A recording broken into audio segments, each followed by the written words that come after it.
विस्थापन का विषय था। बाकी यहाँ स्थानीय बहुत सारी समस्याएं हैं। एक तो कई गांवों में यहाँ किसानों की ज़मीन छीनने का जो काम चल रहा है, अभी बहुत सारे गांवों में नोटिस जारी कर दिया गया है। और पहले भी पूर्व में भी यहाँ पे किसानों की ज़मीन ली गई थी, 10 साल हो गया, पर अभी तक ना ही कोई उद्योग स्थापित हुआ, न किसानों की ज़मीन वापस की गई। जबकि भू अधिग्रहण कानून कहता है कि 5 वर्ष में अगर ज़मीन में कोई कार्रवाई नहीं होती है, उद्योग स्थापित नहीं होता है जिस उद्देश्य से लिया गया है, अगर वो काम शुरू नहीं होता है तो किसानों को ज़मीन वापस कर दी जाएगी। दूसरा, यहाँ स्थानीय बहुत सारे विषय है आपका, चाहे यहाँ पे स्टील प्लांट जो आ रहा है, वहाँ पे जो 6-7 गांवों की ज़मीन भू अधिग्रहण करने के लिए नोटिस जारी कर दिया गया, उन सब गाँव के लोग थे, कोई भी ज़मीन से अपने जाना नहीं चाहता है। तो मांग यही है कि सब निरस्त किया जाए, उस तरह से किसानों को, आदिवासी भाइयों को परेशान नहीं किया जाए। उनको भी जीने का अधिकार है, सिर्फ बड़े बड़े उद्योगपतियों के लिए नहीं है सारा कि सब साम्राज्य हम उन्हीं को लुटा दें।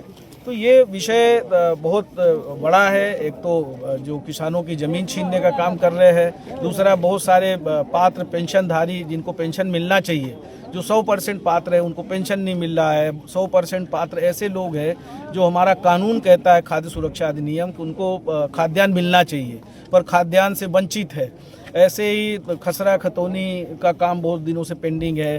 कंप्यूटराइज जब से नक्शा हुआ तब से बहुत सारे लोगों का जो खसरा है वो इधर उधर कर दिया गया, वो ठीक नहीं कर रहे हैं। भ्रष्टाचार बहुत है। फॉरेस्ट की ज़मीन पे जो लोग कई वर्षों से काबिज है, वन रोपने के लिए, वृक्षारोपण करने के लिए उनकी ज़मीनें खाली कराई जा रही है। बगदरा में 30 वर्षों से प्रतिबंध लगा है अभयारण्य के नाम पे, वहाँ किसान रजिस्ट्री नहीं करा सकता। ऐसे बहुत सारे विषय हैं जिससे किसान, गरीब मजदूर परेशान है। बिजली के बिल से परेशान है, बढ़े हुए बिजली के बिल आ रहे हैं, ट्रांसफार्मर जले हैं, बदले नहीं जा रहे हैं। पानी के पीने की समस्या है। 45 करोड़ हैंडपम्प के लिए यहाँ स्वीकृत हुआ था, आज तक उस पैसे का नहीं पता और आज भी पीने के पानी के लिए लोग वंचित हो रहे हैं। ऐसे बहुत सारे समस्याओं को लेके एसडीएम को एक ज्ञापन दिया है, चितरंगी एसडीएम को, और अपेक्षा है कि जिला प्रशासन जो स्थानीय स्तर की जो उनके अधिकार क्षेत्र की मांग है उस पर वो समाधान करेंगे और यहाँ रहने वाले किसान, गरीब मजदूर को न्याय देने का काम करेंगे। सरकार भी है, विधायक भी हैं, समस्या वहीं पर अथावत है।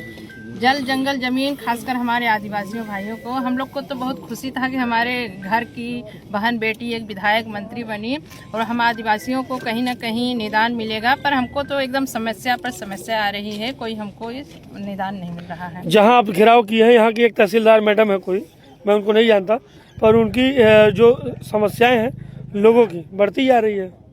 नहीं, चलिए, आप जो कह रहे हैं ये सही बात है। अभी हम और पैगाम जी यहाँ के जितने लोग हैं उनसे मिलकर बात करेंगे कि आप आदिवासी एक यहाँ के तहसीलदार हैं और आदिवासियों की समस्या जब आप नहीं समझेंगे तो क्या समझेंगे।